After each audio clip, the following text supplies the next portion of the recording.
शहर में चारों तरफ बाजार में चहल पहल और धूम मची होती है।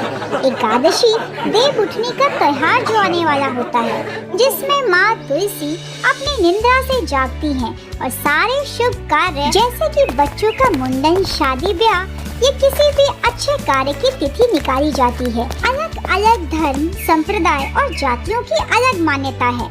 लोग कहते हैं कि इस दिन तुलसी का विवाह भगवान शंकर जी के साथ होता है, तो कुछ लोग तुलसी पूजन के बाद सारे भगवान को निद्रा से जगाते हैं और अपने सारे शुभ कार्यों की तिथि निकलवाते हैं। इसी दिल्ली शहर की चकाचौंध रोशनी से दूर एक छोटे से गांव प्रहलादपुर में कन्हैया अपनी पत्नी और बेटी सीमा के साथ रहा करता। कन्हैया की तबीयत अक्सर बिगड़ी ही रहती। ऐसे में सीमा ने घर की जिम्मेदारियों की बागडोर अपने हाथ में ले ली। फिर पास के ही जमींदार और बड़े बड़े साहूकारों के खेतों का ध्यान रख कड़ी धूप में अकेली औरत बीज बोती, पौधों का ध्यान रखती, उन्हें खरपतवार और पशु पक्षियों से बचाती। फसलों के पकने और कटाई के बाद बड़ी बड़ी बांस की टोकरियों में भरकर अपनी नन्ही बेटी पिंकी के साथ गांव के ही बाजार में बेचती।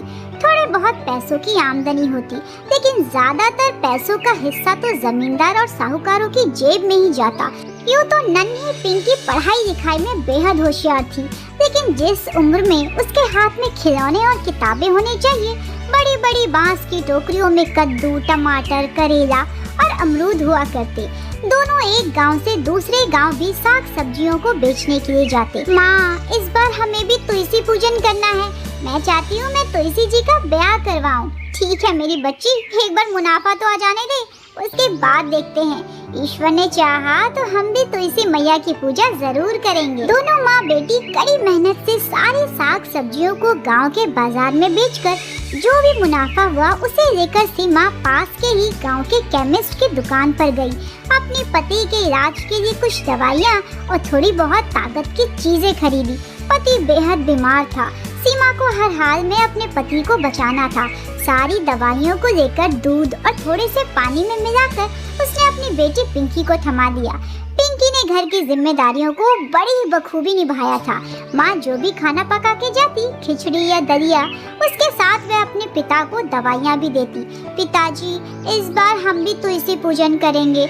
मेरा बड़ा मन है कि मैं तुलसी मैया को सजाऊं। हाँ हाँ मेरी बेटी, जरूर करेंगे। कन्हैया दवाई और खाना खाने के बाद पत्नी सीमा के पास बैठता है। सीमा, वो पिंकी का बड़ा मन था कि वो तुलसी पूजन करे। मन तो मेरा भी है, पिछले 4 सालों से सोच रही हूँ, लेकिन ऐसे ही थोड़ी ना होगी। सारी साग सब्जियाँ, मैया के लिए चुन्नी, घर के लिए रंगोली, थोड़ा बहुत सामान भी तो जुटाना होगा। सीमा, मैं सोच रहा था तीज त्योहार का समय है, क्यों ना शहर से थोड़े बहुत बांस की टोकरियों को मोल ले ले। आप ठीक ही कह रहे हैं। ठीक है, ऐसा ही करेंगे। ऐसा सोचकर दोनों पति पत्नी जो भी थोड़ी बहुत उपजा साग सब्जियां होती है उसे बड़े से शहर में बेच आते हैं और मुनाफे से ही मिट्टी के दिए, कुल्हड़ और बड़े बड़े मटके खरीद लाते हैं। उन मिट्टी के दिए कुल्हड़ को गांव के ही बाजार में बेचते हैं। दिए इतने सुंदर होते हैं कि लोगों को अपनी ओर आकर्षित करते हैं और देखते ही देखते दियों की अच्छी बिक्री भी हो जाती है। अरे चलिए, दियों से तो अच्छे पैसे आ गए हैं, अब बांस की टोकरियां भी तुलसी मैया की कृपा से अच्छे से बिक जाए तो बस सोचूंगी गंगा नहा ली। ऐसा सोचकर दोनों पति पत्नी शहर से अच्छी टोकरियां मजबूत और टिकाऊ अपने गांव लेकर आते हैं और बीच चौराहे जहां बस गाड़ियां आती जाती है वहीं पर अपना ठेला लगा लेते हैं, क्योंकि तीज त्योहार का समय होता है। पहले धनतेरस, फिर दिवाली, उसके बाद भाई दूज और छठ, सभी में लोग बांस के बर्तनों को बड़ा ही शुभ मानते हैं। इसीलिए देखते ही देखते सीमा की टोकरियां अच्छे मोल भाव में बिकने लग जाती है। घर में 2-4 पैसों का मुनाफा भी होता है। इससे सीमा अपने पति कन्हैया से कहकर और मजबूत, एक से एक रंग बिरंगी सुंदर सुंदर टोकरियां मोल ले आती है। दोनों पति पत्नी गांव के चौराहे में ही बैठकर टोकरियां बेचते हैं। कन्हैया की तबीयत में भी थोड़ा बहुत सुधार आता है। जब तक सीमा बांस की टोकरियां बेचती है, वे घर से खाना पीना बना के ले आता है। दोनों पति पत्नी वहीं जमीन पर बैठ के बड़े अच्छे से दाल, चावल, सब्जी जो भी खाना होता है वह साथ ही बैठकर खाते हैं और सुबह के 9 बजे से लेके लगभग रात के 11 बजे तक बांस की टोकरियां बेचते ही रहते हैं। अच्छा सीमा, वैसे बांस की टोकरियां और मिट्टी के कुल्हड़ दिए तो बड़े ही अच्छे दामों पर बिक गए। तुमने क्या सोचा है, कैसे मनाएंगे तुलसी पूजन? सुनिए जी, अच्छी सी चूड़ियाँ, बिंदी, काजल, मेहंदी और ना मैं सोच रही थी वो नाखून पॉलिश भी माता रानी को चढ़ावे में चढ़ाएंगे। और हमें एक शिवलिंग भी चाहिए होगा, क्योंकि शंकर जी के साथ ही तो तुलसी माता का विवाह करना है। दोनों पति पत्नी बात ही कर रहे होते हैं कि सीमा की भतीजी, जिसकी शादी एक अमीर घराने में होती है, वह सीमा से कहती है, तो अब तुम जैसे गरीब लोग भी तुलसी मैया का विवाह करवाएंगे, देव उठान का व्रत रख सकोगी? अरे व्रत में फलहार करने के लिए सेब, केला, संतरा, 2 वक्त का खाना भी जुट पाएगा क्या? और वैसे भी ना तुलसी मैया को अच्छे अच्छे श्रृंगार का सामान चढ़ाया जाता है। बढ़िया सी काजल, बिंदी, मेहंदी, चूड़ियाँ और अच्छी सी सुंदर सी साड़ी भी, और लाल गोटे वाली चुनरी। सीमा की भतीजी बड़े ही जोर जोर से हंसकर पूरे बाजार में उसकी गरीबी और दरिद्रता का मजाक उड़ाती है। सीमा को बुरा तो बहुत लगता है, लेकिन फिर भी वह बांस की टोकरियां लगातार अपने ग्राहकों को बेचती ही रहती है। उसे पूरा विश्वास था कि तुलसी मैया उस पर अपनी कृपा जरूर बरसाएंगी। सारी बांस की टोकरियां, दिए, कुल्हड़ बेचने के बाद दोनों पति पत्नी के पास अच्छा खासा पैसा आ जाता है। वे तुरंत ही उस पैसे को लेकर गांव के बाजार जाते हैं। मूली, बैंगन, गन्ने, तुलसी माता के शौक श्रृंगार का सामान सब कुछ बाजार से खरीदते हैं।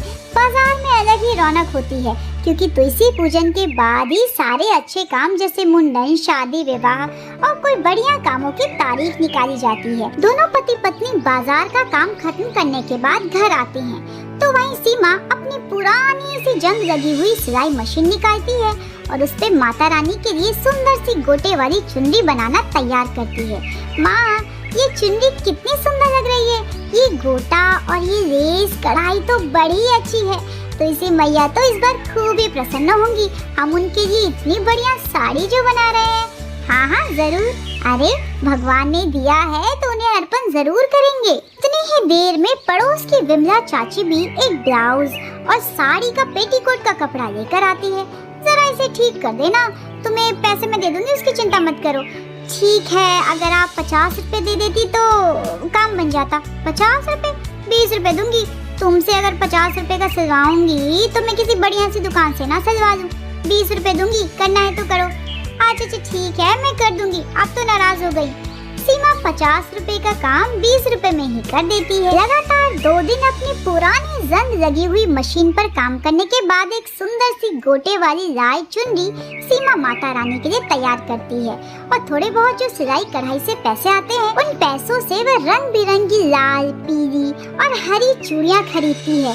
काजल, बिंदी, सिंदूर और सारे शौक श्रृंगार के सामान को इकट्ठा कर देती है और शाम को अपनी बेटी के साथ आंगन में बैठती है।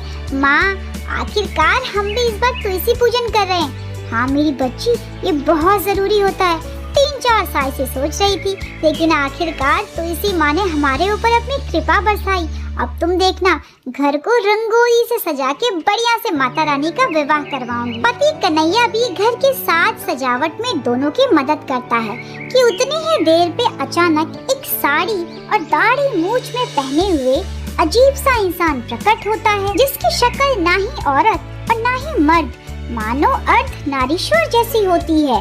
पिंकी, क्या मैं तुम्हारी तुलसी पूजन में मदद कर सकता हूँ? लेकिन आप हैं कौन? मैं आपको नहीं जानती हूँ, और आपको मेरा नाम कैसे पता? मुझे सब कुछ पता है, बस गरीब हूँ। मेरे पास तुलसी पूजन के लिए कुछ खास पैसे नहीं है। अगर 2-3 दिन अपने आंगन में पनाह दो तो मैं तुम्हारी सारी तैयारियों में मदद कर सकती हूँ। बस मुझे तुलसी पूजन का थोड़ा सा गन्ना और लड्डू प्रसाद में दे देना। कि तभी कन्हैया अपनी बेटी पिंकी से कहता है, हाँ, उन्हें हमारे साथ पूजा करने दो। अरे वैसे भी हमें सौभाग्य मिला है, इतने सालों से तो हमारे पास भी कुछ नहीं था। आप जब तक चाहे हमारे घर में रह सकते हैं, तुलसी पूजन कर सकते हैं और हम आपको प्रसाद भी देंगे। कन्हैया की बात सुनकर उस अर्धनारीश्वर मनुष्य को बड़ा ही धीरज और संतोष मिलता है। बेटी पिंकी, तुम्हें पता है, कभी भी मुझे समाज ने स्वीकार नहीं किया, क्योंकि मैं ना ही पुरुष हूँ और ना ही स्त्री। लेकिन तुमने मुझे अपने घर में पनाह दी और प्रसाद खाने का शुभ अवसर भी। लक्ष्मी नारायण तुम्हारे घर में हमेशा बरकत और तरक्की बनाए रखे। इधर सीमा सारे साग सब्जियों को काटने लग जाती है। अमरूद, गोभी, मूली, मटर, शिमला मिर्च सारी सब्जियों को बारीक कर देती है। तो इधर वह गन्ने को भी छोटे छोटे टुकड़ों में काट लेती है, क्योंकि कहते हैं देव उठनी में पान के पत्ते, गोभी, बैंगन और गन्ने का विशेष महत्व है। इधर पति कन्हैया भी पास के ही खेतों से कुछ हरे ताजे रसीले गन्ने लेकर काट ही रहा होता है कि तभी साहूकार के आदमी उसके पास आते हैं। देखो, तुमने जो कर्ज लिया था 5 लाख का, जल्दी से चुका देना, नहीं तो जिस चाकू से तुम गन्ने काट रहे हो ना, तुम्हारे ही टुकड़े कर देंगे। इस तरह साहूकार और जमींदारों के गुंडों से धमकी सुनकर राकेश हक्का बक्का ही रह जाता है। पिंकी और सीमा भी रोने लग जाते हैं।